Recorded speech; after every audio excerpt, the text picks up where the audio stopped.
Hi guys, thank you so much for joining us today. My name is Maria Monasterio and I'm sustainability consultant here at cove.tool.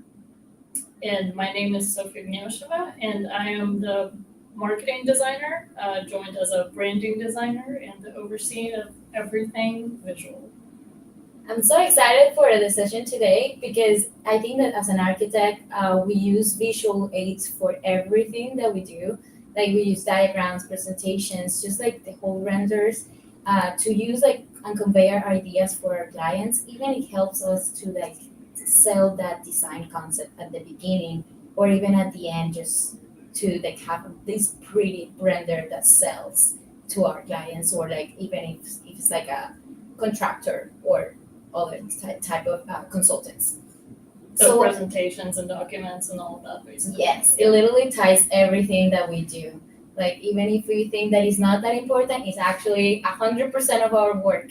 A bad image doesn't sell a concept. So I actually want to ask you, Sonia, please talk about more about your role here at cove.tool. Like, what do you think that is like why graphic design is so important for us? Like, how do you see that you can help us to deliver what we do at cove.tool? Yeah, absolutely. So just in general, and specifically for our company, clarity and storytelling are the two key aspects for everything. I want the information to be as understandable as possible. Mhm. I want you to get all the graphs. I want you to understand why that image is there, why it's not there. I really want to guide the audience with this story that because obviously it's not just pictures of buildings, right? There's emotions that are tied into it, so we want all of these emotional hooks, and we want you to feel the, I guess, the future contributions of this particular building or this particular project. Yes. So that's what we're trying to convey here because we truly believe in it. So we need to convince you also, and for you to believe in this as well, because we think it's a great project. Therefore, we want you to think that as well. Totally. Every project is unique for sure. And I think even like you probably as a graphic designer have like several design strategies and principles that you use to help us to show it. But I like that idea that you mentioned about like tie with emotions. Like every project has like a feeling and emotion that we need to create for the clients that satisfies also client needs but also community needs. So I want you to talk us about more from graphic designer perspective. What are the design strategies that you use specifically for boards or our presentations? Because I think that is really interesting, and then we will show you more things. Just in general, design principles, they kind of apply to any design aspect, whether it's interior design or graphic design, whatever it is. But this is something that you could either hire a designer for, which would be me, helping everybody here in-house, or you would just learn these principles yourself so you can understand how to present your work better. And majority of it is contrasts and alignment of things. Just it sounds very simple, but it is really important. Hierarchy of certain things. So you want the colors to truly speak to the audience as well. Super important. Truly, yeah, they truly matter because it does create the emotions that you were talking about. And I believe we have an image actually that shows, for example, right here we have a title and we have the rest of the text, right? Usually there would be other images, but we'll see all of those examples later. But you can see how the title itself is bigger than the actual text. So you want to see that first. You want to see the most important information first. And it really does depend on like what you're presenting. If you're presenting like, I don't know, educational building, obviously you want it to be lighter. Obviously you want to use that white background. And majority of the times you still want to use a white background just so that all of your imagery stands out and all of your text stands out. Just kind of how that works. And I personally prefer to use grids as much as possible. Not even prefer. I feel like that's a must for any designer in general, and architects probably will relate to that. It's easier for architects to relate to that because you guys kind of build everything in grids anyways. Yes, there's a proportion also concept that ties Yes. to the grid. So we use it for everything, honestly. So I think we have an image actually here where we can see, I think it might be the next one, where you can see how you can align in different ways and how your audience would also read it. Like just the basics of, usually it's like an F shape or a zigzag shape. Yeah, makes sense. Because that's how your brain just reads things. Yeah. So you will be looking at it from left to right and then top to bottom, obviously. And that's how you want to lay out your designs as well. Mm-hmm. And the grid could be very complicated or it could be super simple, like just 3 columns. And it kind of, in my head at least, it makes it look like buildings, like tall buildings. So Yes. I don't know. That just always makes me think of architecture anyway. So I was like, okay, gotta make it look like a building. It makes sense. Somehow, but it makes sense. Yeah, it really does. It really does. And there's plenty of other techniques there, really. It really does depend on your project. You just got to make sure that you're highlighting the most important things, and everything else just fits in the grid so that information is digestible and it's not just, a chaotic something. Yeah, Just a storm of information.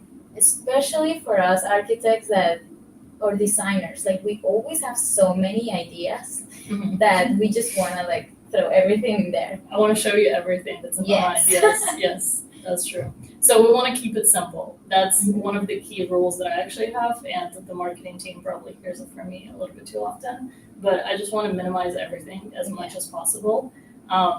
If it's just all black with a little bit of white text, that's great. It's better than like a bunch of pictures, and especially pictures that they just don't show the Yeah, they're not adding The so idea. much to what you want. Exactly.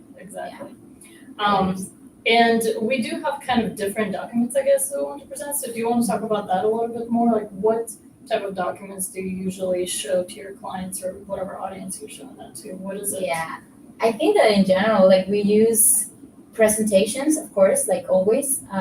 It could be just a slide deck, but also we use the boards so much. Like it could be a physical whiteboard. It could be just like if we are looking for a design competition, we have like a whole page that we need to produce with everything, the information that describe that design competition. So I think that also in those like 2 types or 3 types of of documents that we present, where we have like diagrams, we have renders, we have even like we need also to have like a design statement and design concept. These key principles are super important and ties to also like how you will sell your design concept with your identity and your unique visual identity for this project.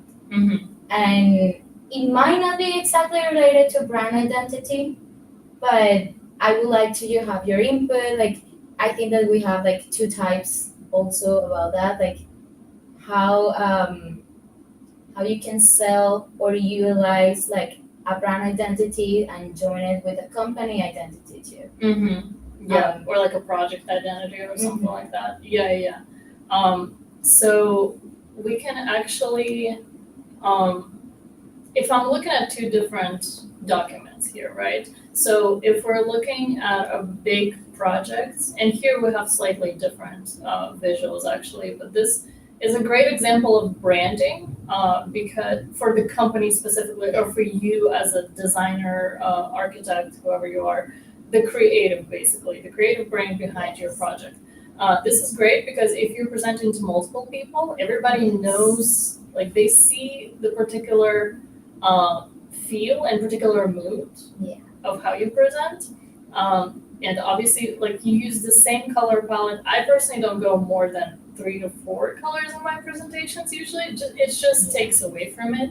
Most of it is just black and white and the big highlight color, which we're the one that I'm presenting here, but like a big bright blue title or certain key elements to highlight parts of the building or something like that. Yeah, That just like communicates so much better than having a bunch of different colors, unless there's an actual reason for it, you know? No, I love it. I think as like designers and architects in general, like we both communicate like Mhm. pretty much with neutrals or just black and white, and that punch color that you're talking about is Mhm. like Because you want it's to show the just perfect structure to more highlight. than Yes. anything. Yeah, exactly. Yes, correct. So when it comes to branding for the company, I would say yes, repeat small tiny little elements on every single page of your presentation, whatever it is, Okay. right? But when it comes to project, I would assume that's more emotional,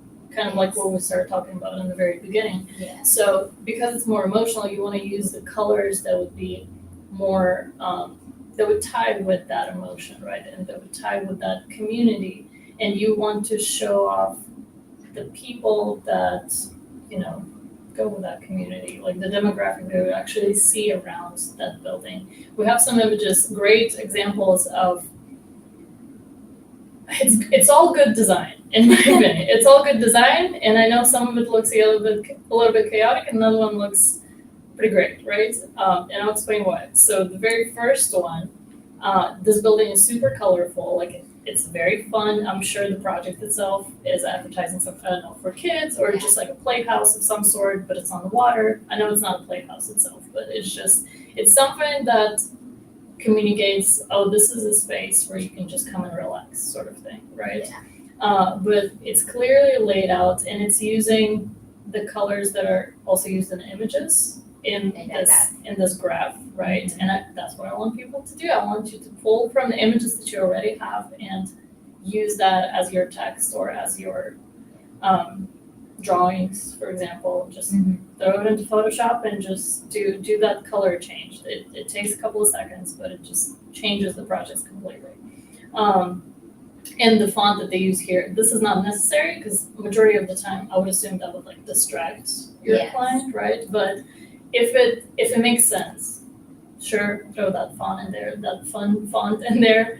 And then we have this other image on the right, which same colors, same everything, right? It has a bunch of graphs. It even has all of those arrows where it shows how, I guess, like the space flows, or maybe, I don't know, maybe something about the sustainability chart or something. Yeah, but it's just so chaotic. I don't understand anything that's happening there. Like I feel like even if I knew everything about architecture, I would still not understand anything that's happening there. I feel like I should understand, and I kind of like if you really focus on it, you can see some like interesting ideas. But it's what you said, like We have the so layout. little time. Yeah, the layout is really important. That we like the chaos makes you lose the important and the actual concept of And the you whole lose their project. attention. Exactly, and exactly in the left, maybe like what you're saying about the title, that it could get distracted. I actually rather to have a title for that design concept. Like I like the idea to have, even if the font is not that fun, it's just like a very minimal, simple font. I think you are kind of like calling out the design concept, and even for people that is not designer, that is not in the industry, that is not an architect, they will immediately understand what you're trying to do. And they'll remember it too. And they will remember, exactly. That's true. I think we have some more examples of the branding actually that's a little bit more tame compared to this one. So this is kind of what I was talking about. Clearly this project is focused on sustainability and they include a lot of greenery in here. But if you look really closely, they're including a lot of these muted and calm tones, right, and hues of the colors that they already have, which is like yellow, blue, and green. So all of that is included in these graphs. And you don't want to use loud colors here because obviously you don't think of loud, like 80s bright pink when you're making something sustainable like this. Not really. You want just your green color to be your stronger color in the images. Exactly. And again, you want to keep it to black and white or whatever else, and then have that as a contrasting color. And actually, we'll probably talk about images later, but you can see here that they're using warm images. Mhm. So it's probably makes you feel like you're sitting on this porch on a sunny day, you know? And if you're using cool tones, that would be the very opposite, like Scandinavia somewhere, Yes. or whatever else you might Yeah, no, I agree. That is so warm that it just makes you to feel like you are outside Mm-hmm. in like connecting to nature. Like I think that the whole concept of peace, no matter what is it actually the building, is just making you feel that there's the project is connected to nature, Mhm. that indoor and outdoor concept that you always want to experiment, especially in sustainability. Mm-hmm. And since you said concept, I'm kind of thinking you want to have mood boards also just to show off the idea that you have, because obviously you're not always going to have the finished project, right? But you still want to show the mood that you have in your mind, Yes. and you want them to feel that mood.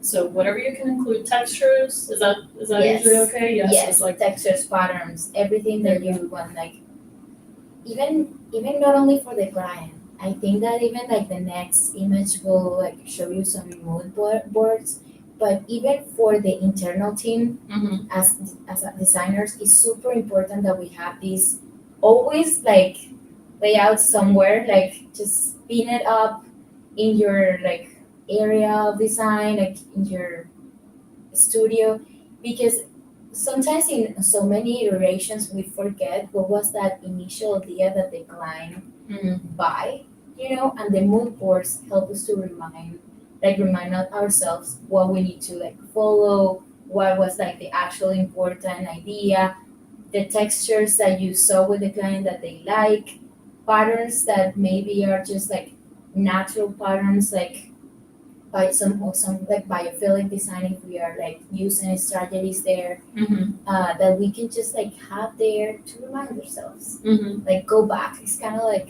that mood board is it help us to go back of what is actually important for like meeting those goals or the client needs. Yes, It's and very from design perspective, I'm also when I'm creating something new and I'm trying to grab somebody attention, right? I think of just the most effective ads that I could possibly think of, like I don't know, bring in Nike or your Adidas or whatever else. They have such striking visuals when it comes to like emotionally they're striking, you know. So that's what I think of.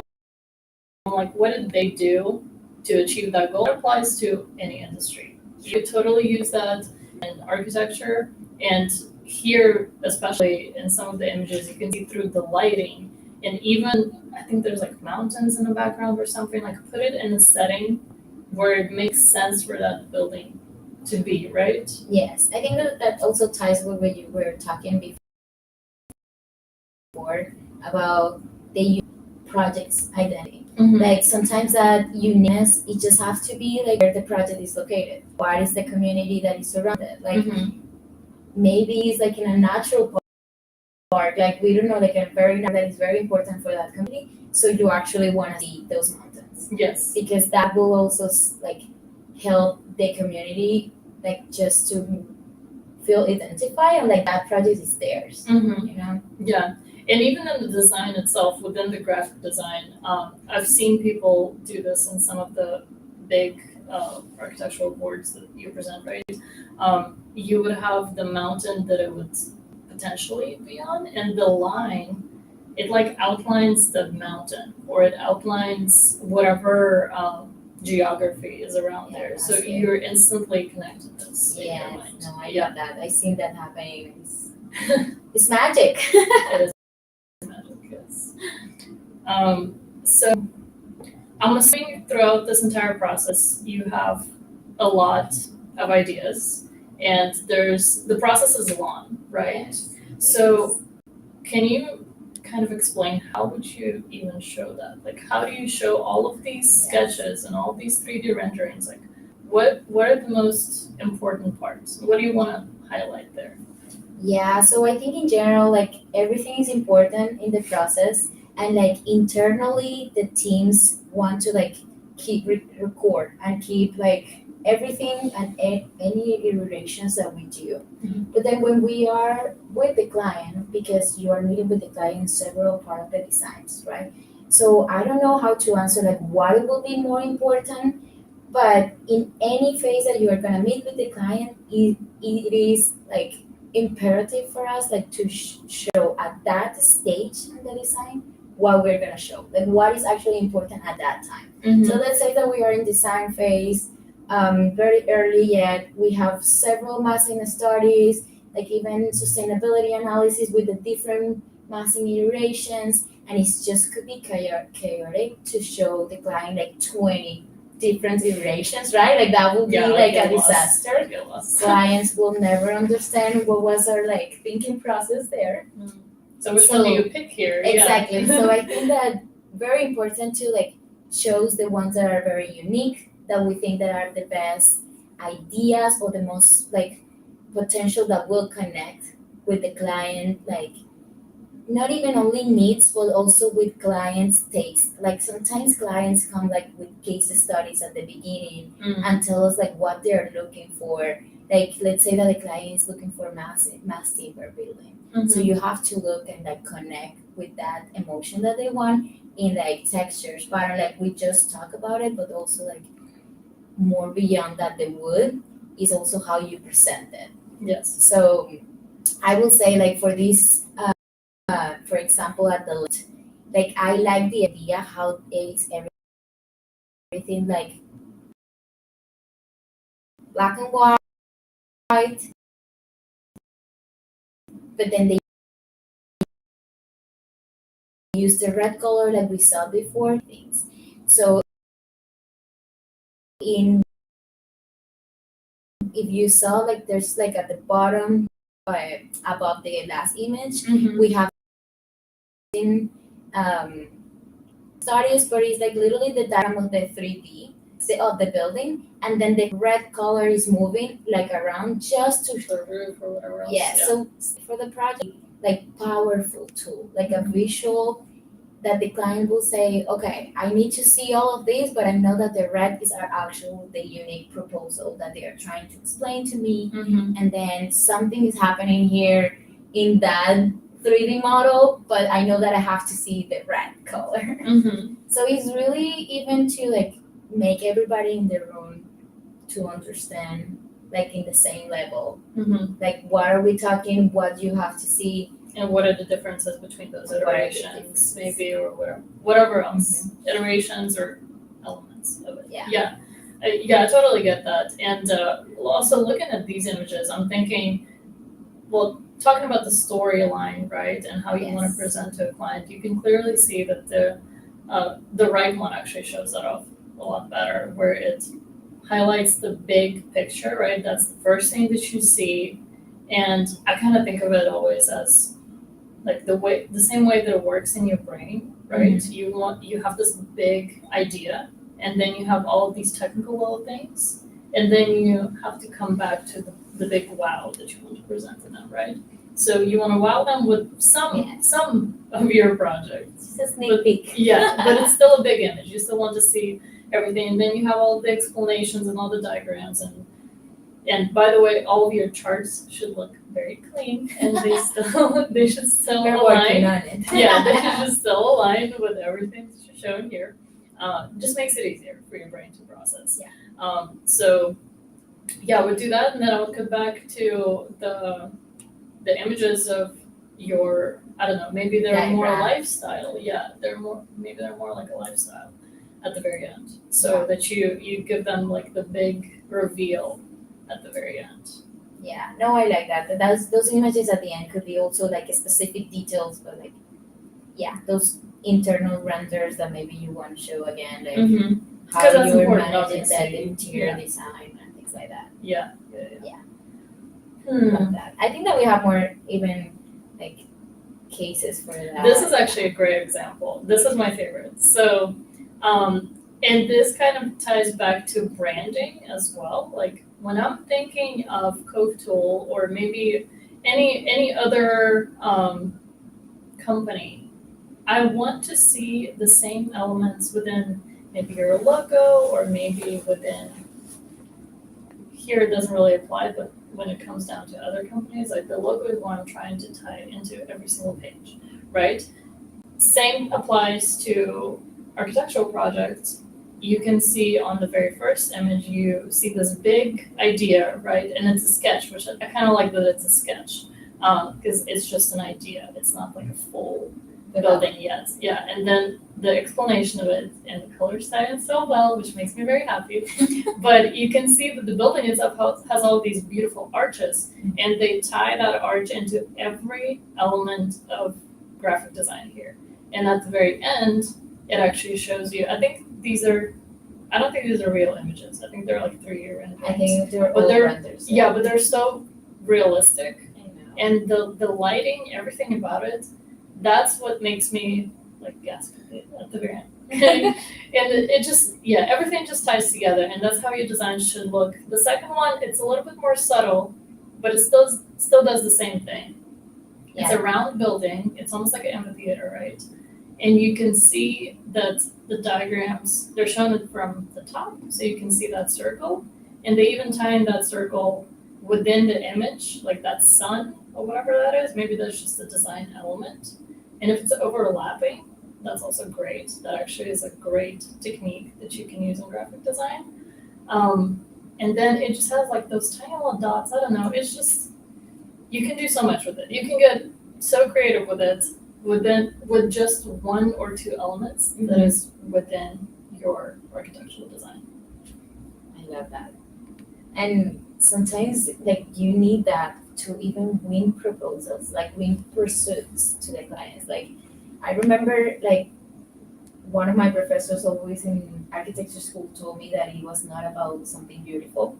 It was just about like I needed to think a better design concept. Basically, that's what he told me. Like you need to go and rethink what you just bring me and like let's do it again. And honestly, like after I graduated, it is about looking beautiful. It is about like how you are presenting your ideas. And like the client will like buy something if it's You want the it's pretty pretty or not. You want the pretty pictures. You want the pretty pictures.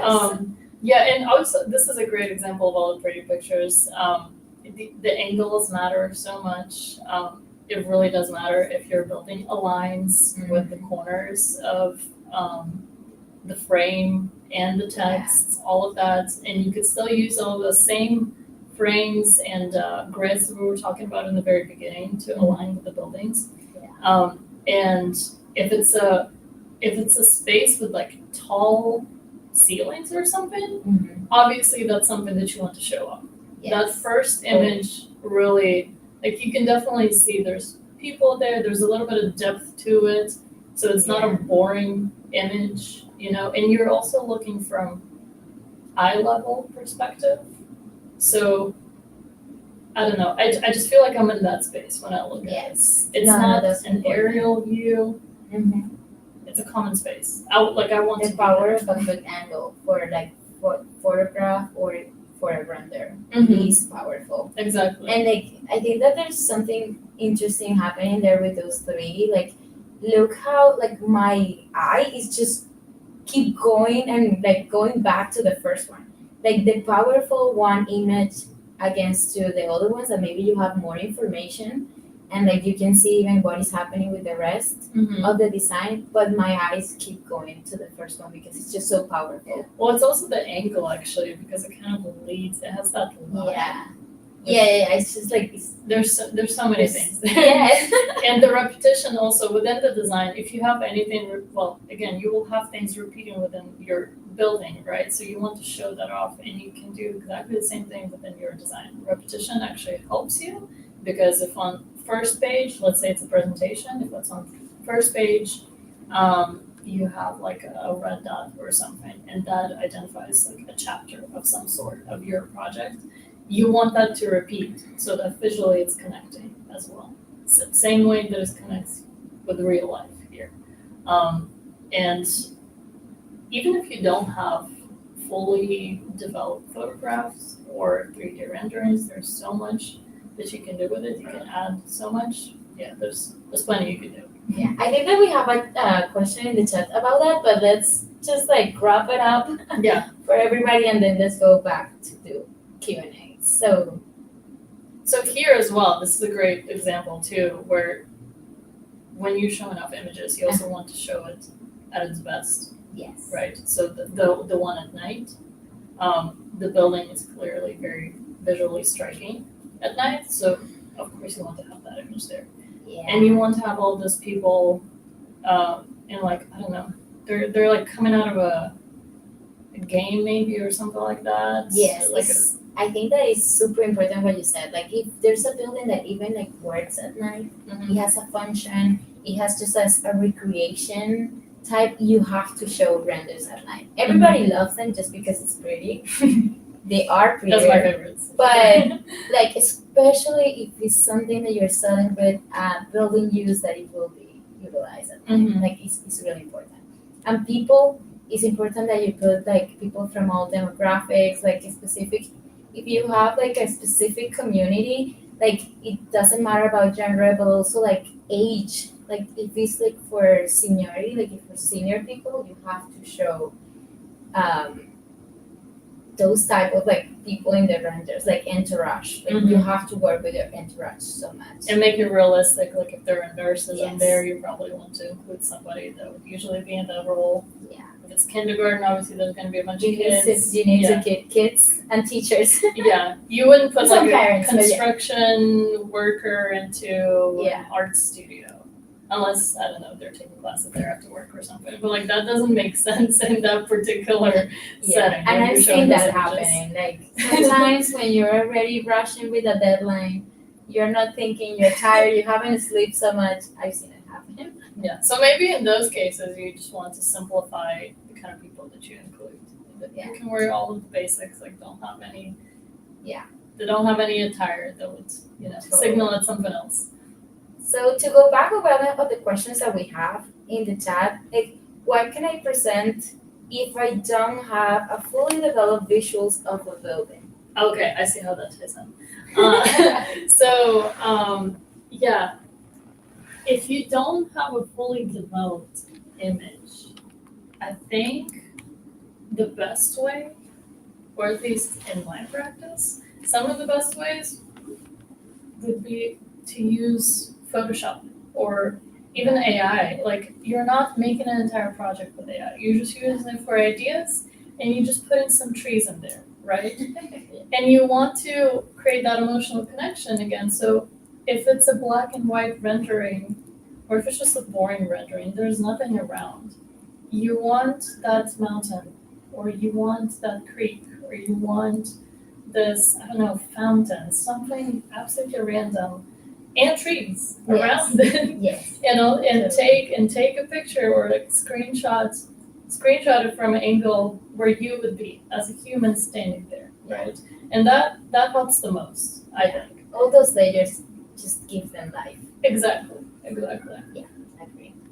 So to finish for today, we have an interesting question here, like what are 1 or 2 quick tips to elevate visual presentations quality for architects? Okay, I've definitely said those words already, but to wrap it up, we've mentioned that it has to be minimal. That's key. It has to be memorable. That emotional aspect, yes, and everything in your design, in your graph, it has to make sense. Like it really you can't just throw in random stuff in there. Yeah. It has to make sense. The reason for that particular graph being there has to make sense. So I those love three, M's. minimal, memorable, It makes sense. makes sense. Yeah, that's a key takeaway. Love it. Well, guys, I hope that you enjoy our session. I think that this is the best conclusion for the whole session today. Thank you so much for joining us. And you can reach out in LinkedIn or live chat if you need anything from us in cove.tool. Hear us, the person that does the magic for our graphics design.